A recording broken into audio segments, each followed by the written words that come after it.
Indian cricket ടീമിൽ ആരാധക പിന്തുണയുടെ കാര്യത്തിൽ സൂപ്പർ താരങ്ങളെപ്പോലും വെല്ലുവിളിക്കുന്ന തരത്തിലേക്ക് വളർന്നിരിക്കുകയാണ് Malayali wicket keeper Sanju Samson. West Indies മുതൽ ന്യൂസിലാൻഡ് വരെ ലോകത്തിൻ്റെ ഏത് മുക്കിലും മൂലയിലും പോയാലും അവിടെയെല്ലാം സഞ്ജുവിന് ആരാധകരുണ്ടെന്ന് കാണാം.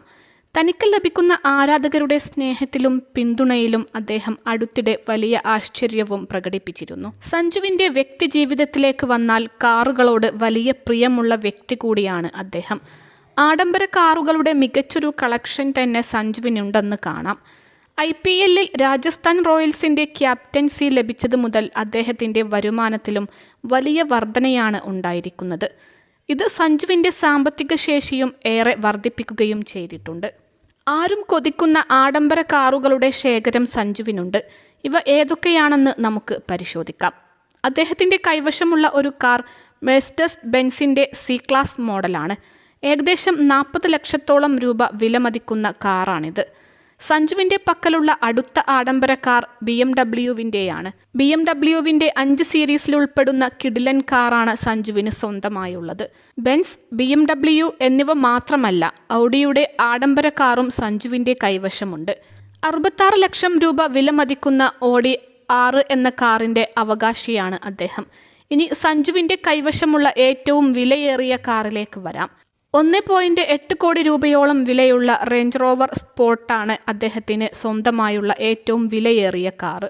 അതേസമയം സഞ്ജുവിൻ്റെ ക്രിക്കറ്റ് കരിയറിലേക്ക് വരികയാണെങ്കിൽ അദ്ദേഹം വൈറ്റ് ബോൾ ഫോർമാറ്റുകളിലാണ് ഇതിനകം ഇന്ത്യക്കായി കളിച്ചത്.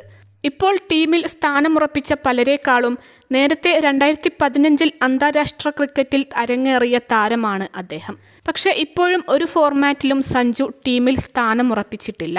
ടീമിന് അകത്തും പുറത്തുമായി തന്നെ അദ്ദേഹത്തിൻ്റെ കരിയറും മുന്നോട്ട് പോയിക്കൊണ്ടിരിക്കുകയാണ്. ഈ വർഷം T20 ലോകകപ്പിൽ ചാമ്പ്യന്മാരായ ഇന്ത്യൻ ടീമിൻ്റെ ഭാഗമാവാനുള്ള സുവർണ അവസരം സഞ്ജുവിന് ലഭിച്ചിരുന്നു. പക്ഷേ ടൂർണമെൻറ്റിൽ ഒരു മത്സരത്തിൽ പോലും അദ്ദേഹത്തെ കളിപ്പിച്ചില്ല. ഇതുകൂടാതെ അഫ്ഗാനിസ്ഥാൻ, സിംബാബ്വെ, ശ്രീലങ്ക എന്നിവർക്കെതിരെയുള്ള T20 പരമ്പരകളിലും അദ്ദേഹം ടീമിൽ ഉൾപ്പെട്ടു. ഇവയിൽ സിംബാബ്വെക്കെതിരെ ഒരു 50 കുറിക്കാൻ സഞ്ജുവിനായിരുന്നു. പക്ഷേ അവസാനം കളിച്ച പരമ്പരയിൽ ലങ്കയ്ക്കെതിരെ 2 കളിയിലും അദ്ദേഹം ഡക്കാവുകയായിരുന്നു. വൈറ്റ് ബോൾ ഫോർമാറ്റിൽ മാത്രം ഒതുങ്ങാനുള്ള ആഗ്രഹമല്ല സഞ്ജുവിനുള്ളത്. ഇന്ത്യക്ക് വേണ്ടി ടെസ്റ്റിലും കളിക്കുകയാണ് തൻ്റെ ലക്ഷ്യമെന്ന് അദ്ദേഹം തുറന്നു പറഞ്ഞു കഴിഞ്ഞു. വരാനിരിക്കുന്ന ദുലീപ് ട്രോഫിയിൽ കളിച്ച് സെലക്ടർമാരുടെ ശ്രദ്ധ പിടിച്ചുപറ്റാനുള്ള ശ്രമത്തിലായിരുന്നു സഞ്ജു. പക്ഷേ ടൂർണമെൻറ്റിനുള്ള 4 ടീമുകളെ പ്രഖ്യാപിച്ചപ്പോൾ അദ്ദേഹം ഒരു ടീമിലും ഇടം പിടിച്ചില്ല. ഇനി രഞ്ജി ട്രോഫിയിൽ കേരള ടീമിനോടൊപ്പം തിരിച്ചു വരാനുള്ള പ്ലാനിലാണ് സഞ്ജു. നിലവിൽ ടീമിൻ്റെ ക്യാപ്റ്റനും കൂടിയാണ് അദ്ദേഹം.